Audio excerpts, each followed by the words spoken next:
The slap echoed across the luxury shopping district so loudly that even strangers stopped walking. People turned. Phones came out. Across from her stood Daniel Okafor, the man she once called her husband. The same man who had left her when she was at her lowest. The same man who had called her a burden.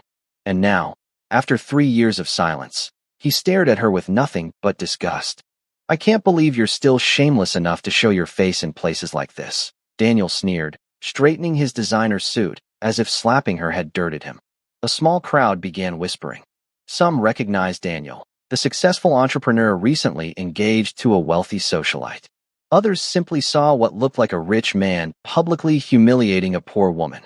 Amara lowered her gaze, not because she was weak, but because she had promised herself never to let this man see her cry again. Not after everything. Not after the nights she slept hungry while he built his career using her sacrifices. Not after signing divorce papers with trembling hands because he told her she was holding him back.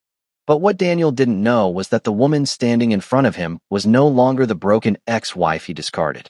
And he was about to find out in the worst possible way. Because just as Daniel lifted a finger to point at her again, a fleet of black luxury vehicles screeched to a stop. The entire street went silent. Car doors opened one after another. Men in black stepped out first. Tall, armed, expressionless. The air itself suddenly felt dangerous.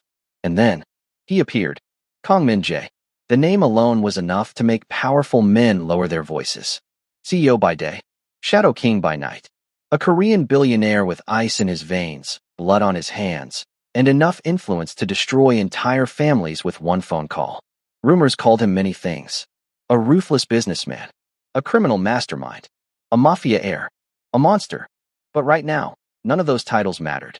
Because the feared man in the tailored black coat walked straight through the crowd, past everyone else, and stopped in front of Amara. His eyes fell briefly on her red cheek. Something dark flickered in his expression. Not anger. Something worse. Controlled fury. The kind that didn't scream. The kind that buried people. Then, in a move no one expected, he gently lifted Amara's chin. His voice came low and calm. "Who touched my wife?" The crowd gasped. Daniel froze. His face lost all color. "Wife? No. Impossible." Daniel looked between Amara and the terrifying man before him, as if his brain refused to process what he was seeing. Amara herself looked shaken, not because she wasn't used to Min-jae's protection, but because of the dangerous silence in his eyes. She knew that look. Someone was about to suffer. And Daniel had just made the biggest mistake of his life. But what happens next changes everything. If you love Korean billionaire romance and mafia love stories like this, subscribe now to Official_Threads and turn on notifications so you never miss our next story. Amara Adeyemi never imagined her life would become this complicated. 3 years earlier, she was just another struggling woman trying to survive in Seoul. She had arrived from Nigeria with little more than a suitcase, student debt, and a dream too expensive for reality. Her mother had died young. Her father disappeared even earlier. By 24, Amara had learned a painful truth about life. No one was coming to save her. She worked 3 jobs. Morning shifts cleaning offices. Afternoon tutoring children in English. Night shifts washing dishes until her fingers wrinkled from soap and hot water. That was when she met Daniel. Back then, he was different. Or maybe she was simply too in love to see him clearly. He was ambitious. Charming. Funny when he wanted to be. He made her feel chosen. Special. Seen. He talked about building an empire. Starting businesses. Living in luxury. And Amara believed every word. She believed in him so much that when his first startup failed, she sold her gold necklace, her late mother's only gift, to help him recover. When rent was due, she skipped meals so he could focus. When he doubted himself, she became his emotional anchor. And for a while, Daniel loved that. He loved having a woman who made him feel powerful, useful, needed. But success changes people. Or perhaps it reveals them. As Daniel climbed socially, Amara became inconvenient. Her simple clothes embarrassed him. Her modest job embarrassed him. Her lack of wealthy connections embarrassed him. Soon, compliments became criticisms. Affection became irritation. Conversations became arguments. Until one rainy night, Daniel came home with divorce papers. No warning. No discussion. No remorse. Just cold efficiency. "This marriage is no longer beneficial," he had said. Beneficial. As if their love had been a business transaction. Amara remembered staring at him through tears, asking if he ever truly loved her. Daniel's silence had answered everything. So she signed, and walked away with nothing. No savings, no home, no dignity left intact. For months, life became unbearable. She couch surfed, worked endlessly, cried in private, smiled in public, and slowly rebuilt herself. Not because she was strong, but because survival gave her no alternative. What she didn't know was that fate had much darker plans waiting. One winter night, after finishing a cleaning shift at an upscale hotel, Amara witnessed something she was never supposed to see. A man bleeding, collapsed behind the building, snow staining red beneath him. At first, she almost walked away. Instinct screamed danger. But when the injured stranger weakly grabbed her wrist, everything changed. His hand was cold, his breathing shallow, and despite the blood soaking his white shirt, his face remained hauntingly calm. Beautiful, sharp jawline, dark intense eyes, the kind of face that belonged on magazine covers and crime documentaries. "Help me," he said. Just 2 words, but somehow impossible to ignore. Amara hesitated. This decision would soon backfire. Still, against every rational thought, she dragged him into an abandoned storage room, found first aid supplies, pressed trembling hands against his wound, and spent the next hour trying to keep him alive. The stranger watched her the entire time, studying her, not speaking much, only occasionally wincing from pain. "You should leave," he eventually murmured. "Someone might come." Amara frowned. "You're losing blood and worried about me?" A faint, almost invisible smile touched his lips. Yes, that was their first meeting, though she had no idea who he was. By sunrise, black vehicles surrounded the alley. Armed men stormed the area. Amara panicked, but the stranger simply exhaled as if mildly inconvenienced. One bodyguard rushed forward. "Chairman Kong." Amara froze. Chairman? That was how she first learned his identity. Kong Min-jae, a name even foreigners in Seoul recognized. Head of Kong Group, owner of hotels, real estate, shipping companies, tech investments. One of the youngest billionaires in Korea, and according to whispered rumors, something far darker. Min-jae stood despite his injury, towering, composed, as if nearly dying had been a minor scheduling issue. Before leaving, he handed Amara a black card. No explanation, just a name, an address, and a single sentence. "If you ever need work, come here." Then he disappeared into a sea of black suits. Amara stared at the card for a long time. She had no intention of using it. Until 2 weeks later, when her landlord threw her belongings outside for overdue rent. Life had cornered her again, and desperation makes strange decisions feel logical. So she went. The address led to a mansion unlike anything she had seen before. Massive gates, private guards, landscaped gardens that looked too expensive to touch. A house so luxurious it barely resembled something humans actually lived in. Inside, she was interviewed by a stern older woman named Mrs. Han. House manager. Terrifying. Efficient. Emotionally unavailable. "You will clean, organize, assist where necessary. Speak only when required." Amara nodded quickly. She needed this. More than pride allowed her to admit. What she didn't know was that working inside Kong Min-jae's home would completely alter her life.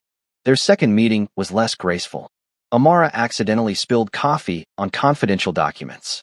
Not ideal. Min-jae stared at the ruined papers, then at her, his expression unreadable. Mrs. Han looked ready to bury her in the garden. Silence. Heavy silence. Then Min-jae calmly removed his glasses. "Can you read Korean?" Amara blinked. Poorly. They were duplicates. She stared. "That's all." "That depends." He leaned slightly closer.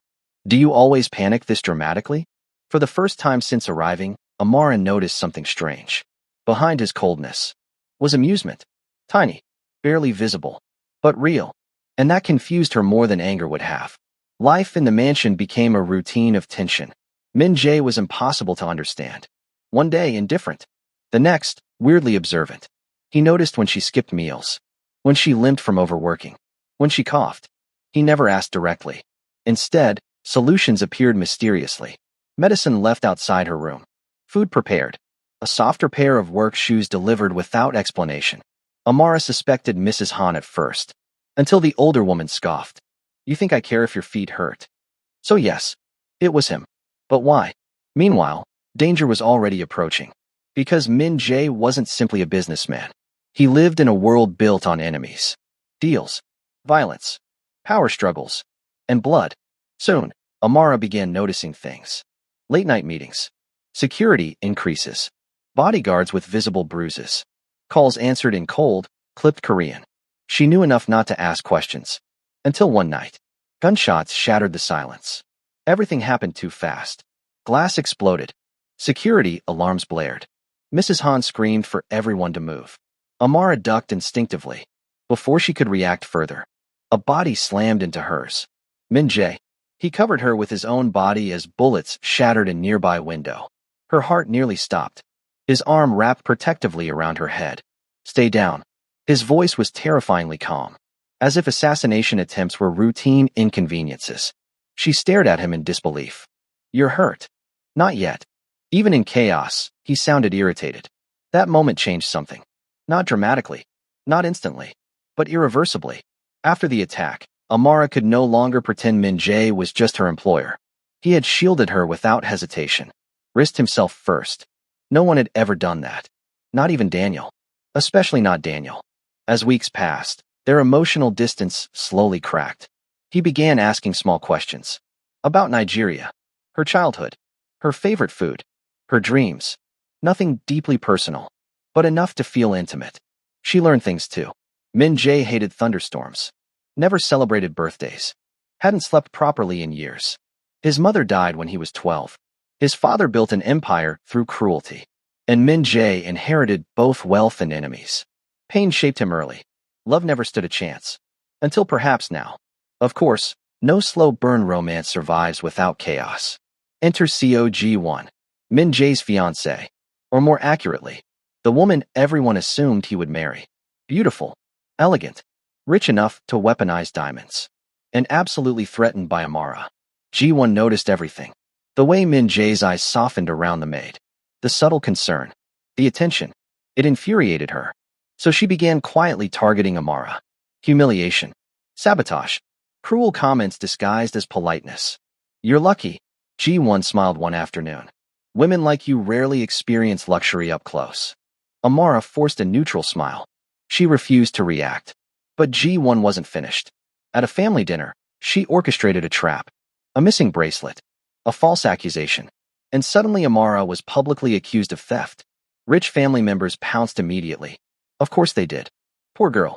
African maid. Easy target. How predictable, one aunt muttered. Amara felt humiliation crawl under her skin. Again. Always again. But before anyone could escalate, Min Jae entered. He assessed the room once. Then spoke. Searched G1's handbag. The room froze. G1's expression cracked. The bracelet was found instantly. Silence detonated. Min Jae's gaze turned glacial. You framed my employee. G1 tried laughing it off. But Min Jae wasn't amused.